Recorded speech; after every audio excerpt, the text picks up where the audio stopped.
Hello friends, आप सभी को मेरा प्यार भरा आदाब और नमस्कार। मैं हूं रियासत हुसैन उस्मानी। एक बार फिर से हमारे यूट्यूब चैनल भारत दर्पण में आपका बहुत बहुत स्वागत है। जैसा कि हम जो है डेली जो इम्पोर्टेंट न्यूज होती है उन पर हम चर्चा करते हैं।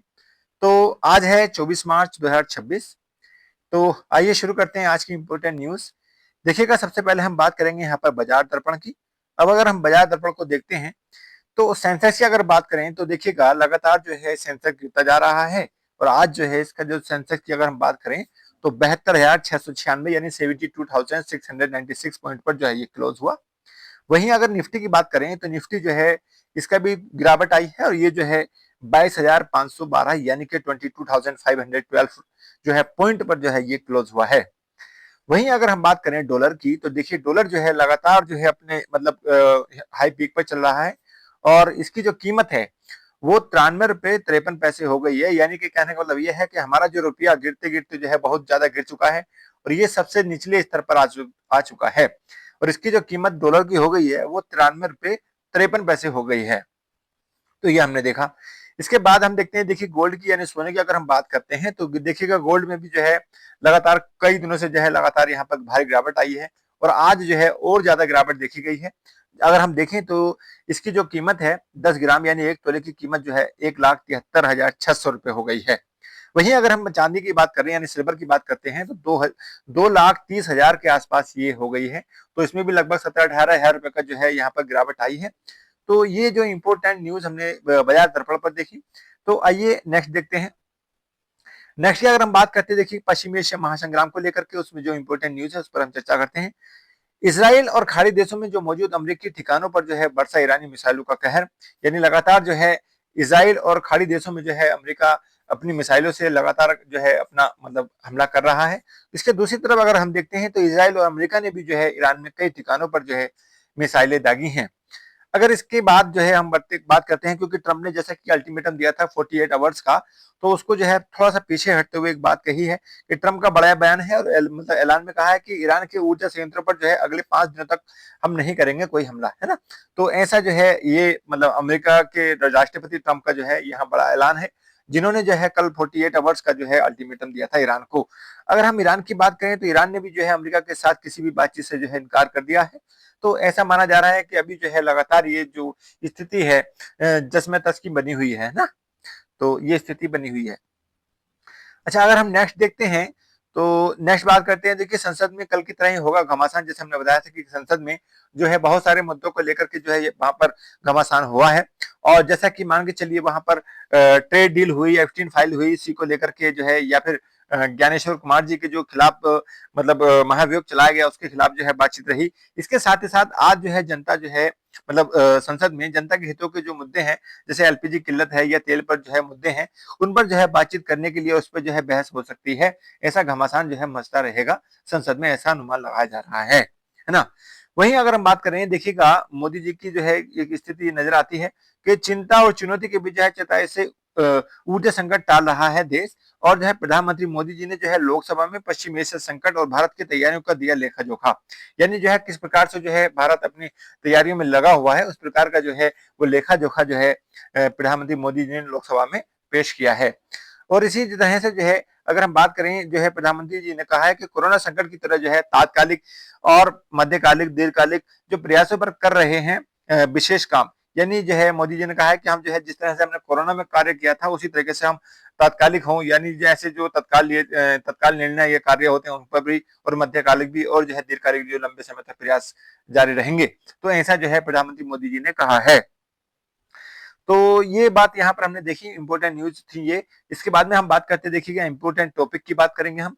इंपॉर्टेंट टॉपिक पर अगर हम बात करते हैं यहाँ पर देखिएगा तो हमने ये टॉपिक लिया है राष्ट्रीय वीरता पुरस्कार, यानी जिसका जो है वितरण किया गया 26 जनवरी या गणतंत्र दिवस के रिपब्लिक डे के ओकेजन पर जो राष्ट्रपति द्वारा द्रौपदी मुर्मू द्वारा जो है इसका वितरण किया गया था। तो उसकी हम बात करेंगे।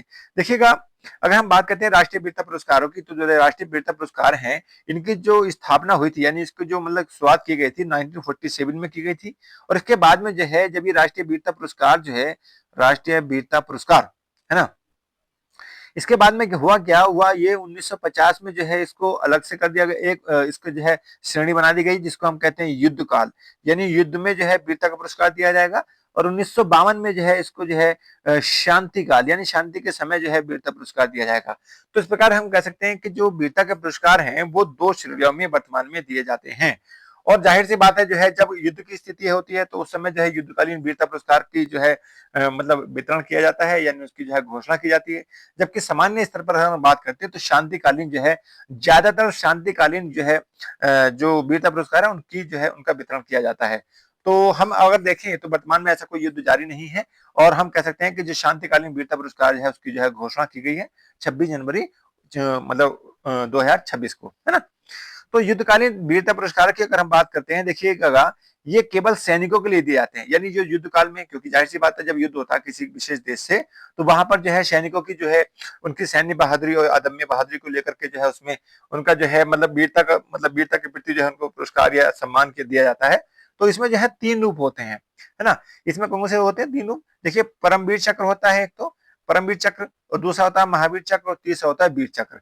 इसमें हाईएस्ट ये होता है, मिडिल का ये होता है, लोएस्ट ये होता है, यानी तीनों में जो है सबसे बड़ा ये, उसके बाद ये और उसके बाद ये, यानी नंबर 1, नंबर 2 और नंबर 3।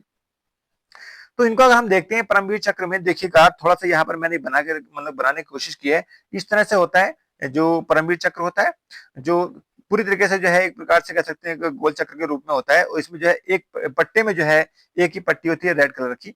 अगर हम बात करें जो महावीर चक्र होता है वो भी एक चक्र द्वारा यानी एक बिल्ला टाइप का होता है, उसमें जो है जो बद्दी होती है यानी इसकी जो स्ट्रिप होती है उसमें जो होते हैं 2 लाइनें होती हैं, एक लाइन होती है लाल रंग की और एक होती है व्हाइट कलर की, है ना। इसी प्रकार हम वीर चक्र की बात करते हैं तो वीर चक्र भी देखिएगा कुछ इस तरह से बनावट होती है, और जो है इसकी जो स्ट्रिप यानी बद्दियां होती हैं उसमें एक लाल होता है और एक काला होता है। तो ये 3 इसमें जो है किसमें आते हैं, ये आते हैं सैन्य बहादुरी मतलब सैन्य बहादुरी को लेकर के, यानी कि हम कहते हैं युद्धकालीन वीरता पुरस्कारों के अंतर्गत आते हैं। और ये अभी जो है ये जब इनका वितरण किया था जब इस तरह से कोई युद्ध की स्थिति बनी होती है तो वहां पर जो है ऐसा मतलब वितरण किया जाता है। और इसकी मतलब कह सकते हैं इसकी जो शुरुआत की गई थी 1950 में की गई थी, हमने देखा। और ये जो पुरस्कार हैं जाहिर सी बात है जब युद्ध होता है तो वहां पर जल सेना, थल सेना, नभ सेना सभी काम करती हैं, तो उसमें जो है ये स्थिति देखी जाती है कि किसने जो है सैन्य बहादुरी से काम किया है, और उसी प्रकार से उसको जो है ये मतलब वीरता पुरस्कार प्रदान किए जाते हैं। अगर हम बात करें शांतिकालीन वीरता पुरस्कारों की तो देखिए शांतिकालीन वीरता पुरस्कारों की जो घोषणा यानी उसको जो अलग किया गया था 1952 से जो है इसको अलग से दिया जा रहा है। और ये जो पुरस्कार हैं ये दोनों स्थितियों में प्रदान किया था, यानी सैनिकों को भी प्रदान किए जाएंगे और आम नागरिकों के भी। यानी अगर दोनों ने किसी भी तरीके से जो है दम्य बहादुरी का जो है अपना मतलब कह सकते हैं प्रदर्शन किया है तो उसमें जो है उनको ये शांतिकालीन वीरता पुरस्कार दिए जाते हैं। इसके जो कौन से रूप हैं जरा इसको देख लेते हैं। इनके भी 3 प्रकार के रूप हैं, जिसमें जो है एक तो है अशोक चक्र, दूसरा है कीर्ति चक्र और तीसरा है शौर्य चक्र। इसकी बात करें तो ये सबसे बड़ा यानी नंबर 1, और ये नंबर 2 में आता है और ये नंबर 3 में आता है। इसको अगर हम देखें, देखिएगा किस प्रकार से बना होता है। ये एक स्ट्रिप होती है और इसमें जो है रेड कलर की एक जो है यहाँ पर देखेंगे जो स्ट्रिप होती है रेड कलर की बीच में होती है ना। अगर कीर्ति चक्र की बात करते हैं तो कीर्ति चक्र में भी जो स्ट्रिप होती है उसमें 2 रेड लाइन होती है। अगर हम शौर्य चक्र की बात करें तो इसमें 3 रेड लाइन होती है ना। तो इस तरह से जो है ये चक्र होते हैं, और बिल्ला जो है लगभग लगभग समान होता है सबका, ये समान होता है। और इसमें जो है ये कमल का फूल और जो है जो अशोक चक्र में जो तीलियां होती हैं वो इस तरह से बनी होती हैं सबके उसमें, है ना। बस अंतर से ये होता है इसमें जो हमारी स्ट्रिप यानी बद्दी होती है उसमें 1 लाइन, 2 लाइन और 3 लाइन बनी होती है रेड कलर की। तो ये थोड़ा सा अंतर नजर आता है, और खास तौर से जो है हम कह सकते हैं उसके जो है मतलब सम्मान में भी बहुत सारा अंतर है। यानी अशोक चक्र को प्रथम और कीर्ति चक्र को द्वितीय और शौर्य चक्र को जो है तृतीय चक्र मतलब सम्मान माना जाता है यानी शांतिकालीन वीरता पुरस्कारों में। तो अगर हम वर्तमान में स्थिति देखें तो 26 जनवरी 2026 को जो है जो वीरता पुरस्कार की जो घोषणा की गई उसमें जो दिया गया, तो देखिएगा अशोक चक्र चक्र जो पुरस्कार दिया गया वो एक व्यक्ति को दिया गया और वो है शुभांशु शुक्ला जी। ये उत्तर प्रदेश के हैं और ये भारतीय वायुसेना के जो है अधिकारी भी रहे और जो अंतरिक्ष यात्री भी रहे हैं। और इन्होंने जो है एक विशेष कार्य किया जिसके कारण जो है इनको अशोक चक्र प्रदान किया गया है शुभांशु शुक्ला जी को। ये उत्तर प्रदेश के निवासी हैं, है ना। तो ये हमने देख लिया इसमें।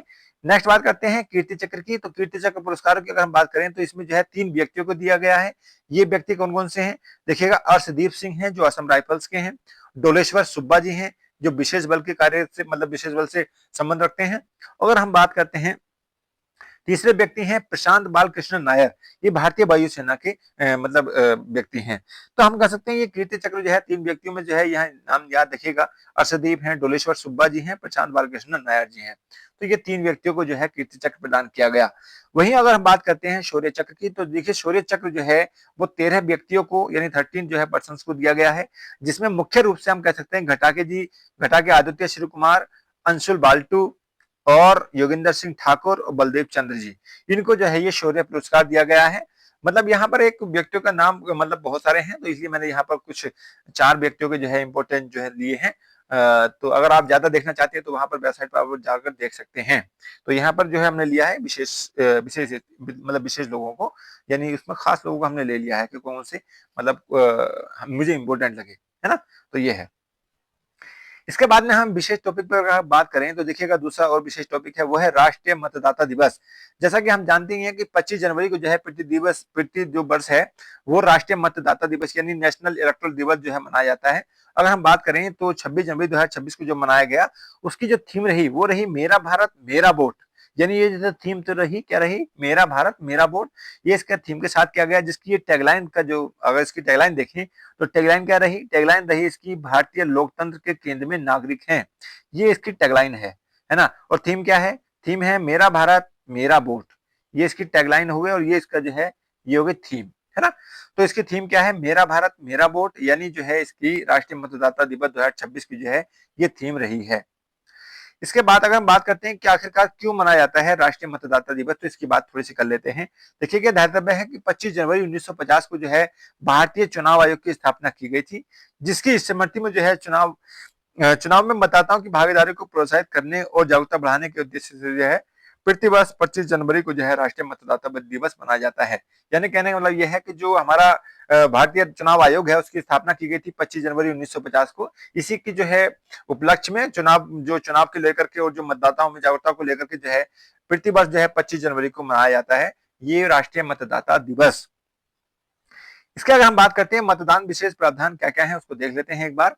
देखिएगा ध्यातव्य है कि अगर मतदान की बात करते हैं तो मतदान का अधिकार जो है मौलिक नहीं है, यानी मौलिक अधिकार नहीं है, इसका उल्लेख जो है अनुच्छेद 326 में किया गया है, अतः यह संवैधानिक अधिकार भी है।